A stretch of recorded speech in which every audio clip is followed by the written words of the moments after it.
My goal was to eventually leave Japan in December of 2018, go to America, live in a van, do the van life. It had been a dream for such a long time. But here I am in Kenya now, taking a little side trip. I decided to leave Japan early. I wrapped up all my affairs there, quit my job. I wound down my life in Japan and I flew to Kenya. Crazy. But I had been planning this for a long time, because honestly, I was scared to go to Kenya. I had been to Ghana before and I didn't have such a great experience. I mean, I had good experiences within that trip, but I had a lot of bad ones too. So I thought it'd be nice to have a local this time helping me out. So I get to Kenya and I stayed in Nairobi for about a week. And the plan after that was to go to Kisumu and stay there for at least 3 months. I had a 3-month tourist visa. So Judy was there in Kisumu. She's working, has her own business. So I take this long 9-hour bus trip from Nairobi to Kisumu. And I think distance-wise, it's only about 180 miles, which, on an American highway, that trip would take something like 3 hours. Not the case in Kenya.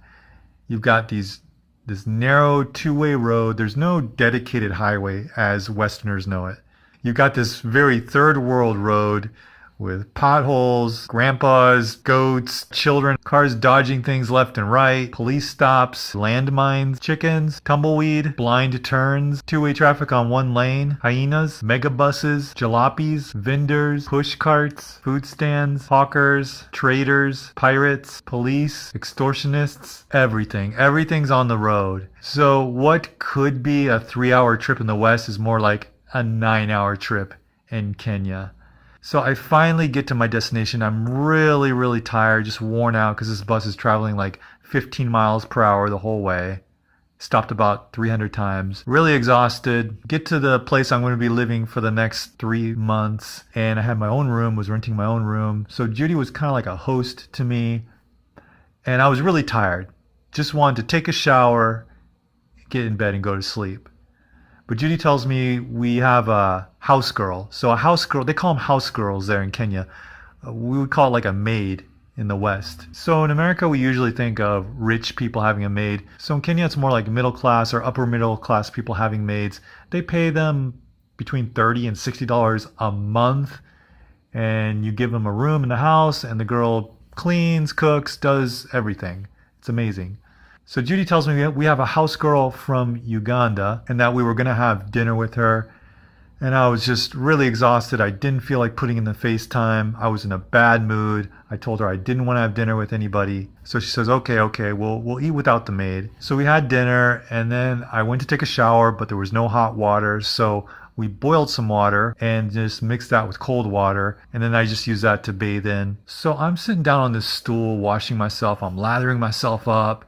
And then I want to wash the soap off of me. So I take this ladle and I start to pour the water over myself. And this soap isn't coming off. I'm like, what the frick is this? So this soap had like this butter goo, greasy consistency to it. And I couldn't freaking get it off of me. And I'm there, I'm trying to wash it off over and over again. And I just got this butter all over my skin. I'm like, I got so pissed. I just took this bar of soap and I chucked it out the window. And I stuck my head out the shower room and I said, Judy, what the f*** is this? Why did you give me this butter soap? So finally, after about an hour of trying to rinse this butter goo off of me, which I never got off of me, I still felt like I had washed myself with lard and cooking oil. I'm fuming mad, but I'm just like so tired. I just threw my hands up in the air and surrendered. I surrendered to God just to go to bed to then be attacked by about 1,000 mosquitoes. Oh my God, guys, the mosquitoes there are crazy. You know how you always hear about malaria in Africa? Well, it's real. It's real because I'm not talking about just a few mosquitoes. I'm talking about like they come in droves. And we had a mosquito net, but it was a cheap one. And I'm pretty tall, so my feet were sticking out the end of this mosquito net. By the time I had woken up the next morning, my legs were covered in these tiny red dots. I had hundreds and hundreds of mosquito bites on my feet and lower legs. So that was my first night in Kisumu. And guys, I had never even heard of a place called Kisumu up until about a month before I went there. I had no idea this place even existed. So Kisumu is actually the third largest city in Kenya but the population is only something like 500,000 or something like that. And I wasn't staying in Kisumu. I was in a little village about 30 minutes away from Kisumu. Anyways, Judy was helping her family run a business, so she'd wake up really early and come home really late at night, and I would be in the house all day alone. And I was scared because we lived in a compound. They call them compounds there. It's like an apartment complex basically with a really tall concrete wall around it to keep out burglars. And they also have watchmen. Those first 2 weeks I was really intimidated about going outside. I didn't know how to do anything. I didn't know how to shop. I didn't know how to ride a taxi. I didn't know where to go to get credit for my phone. Oh, that's another thing. Internet.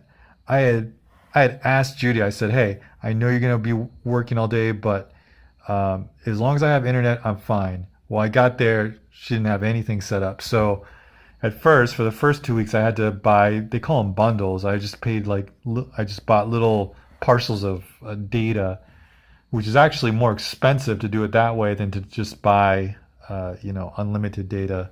So for the first 2 weeks, I had really limited internet access. Never saw Judy, and basically, I was at home alone all day with this bubbly little girl from Uganda. She was 19 years old, very bubbly, cheerful, friendly, and I'll admit it, I fell into a kind of depression because I was just left alone. I was kind of intimidated and scared to go outside. Judy's worldview is one that she is suspicious of everybody, and everybody has an agenda and is out to get you. So I took in her worldview and I just trusted what she said. Now, I learned later on when I ventured out by myself that the people were actually really super friendly, and I learned that, well, that's how Judy perceives things because of the way her personality is, but my experience was totally different. But her worldview, her opinion, and her advice did affect me in the beginning because I just didn't want to go outside. I didn't want to be hustled. I didn't want to have any problems with people. I didn't know how to do anything. So I'd be left alone in the house all day with Jalia, the house girl. And even though I was depressed at first, she really cheered me up. Like, she was very extroverted, happy, is always super positive, and she really made me feel good. I really liked her. And sometimes she would take me out when she had finished all her chores. She would take me out. She would show me how to buy data bundles, how to get a motorcycle taxi. And I mean, this wasn't even her country. I think she had been in Kenya for about 6 months prior to when I came.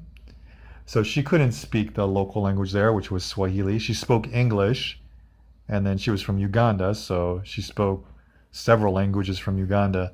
So there was actually only a few times that I went out with Judy. I could count them on one hand, and I got to know her, but it never really went beyond a simple friendship.